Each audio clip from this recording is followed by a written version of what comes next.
Students, today we are going to learn geography 5th chapter ocean currents part 2nd. We have studied that ocean currents are formed due to differences in temperature, density and planetary winds.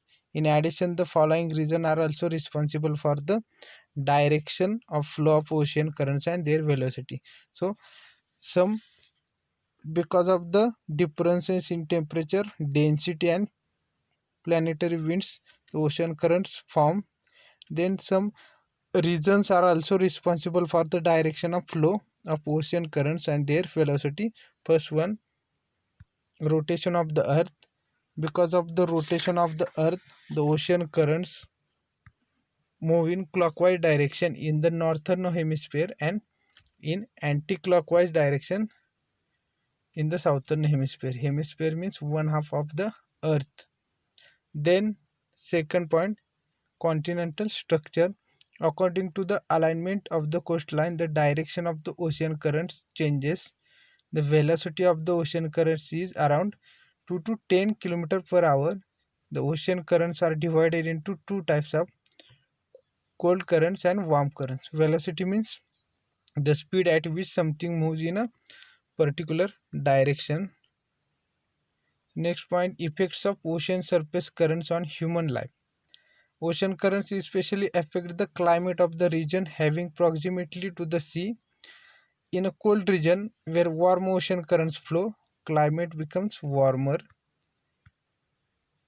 In some regions, the amount of precipitation increases. For example, the warm ocean currents flowing near Western Europe, Southern Alaska, and Japanese coast reduce the intensity of the winter there and make them warmer. As a result, these parts do not freeze in winters. Had ocean currents been absent, the ocean water would have remained still. In such water, the biotic components would have been devoid of food. Consequently, marine life and its ecosystem would have been limited in its extent. In regions where cold and warm currents meet, plankton, vegetation, algae, etc. grow. This is food for fish. Therefore, the fish come here in large number and breed. Means in this region, fishing grounds are available. This has in turn led to formation of large fishing grounds. Grand Bank near the North American coast in Atlantic Ocean and Dogger Bank near the European coast are some of the example. So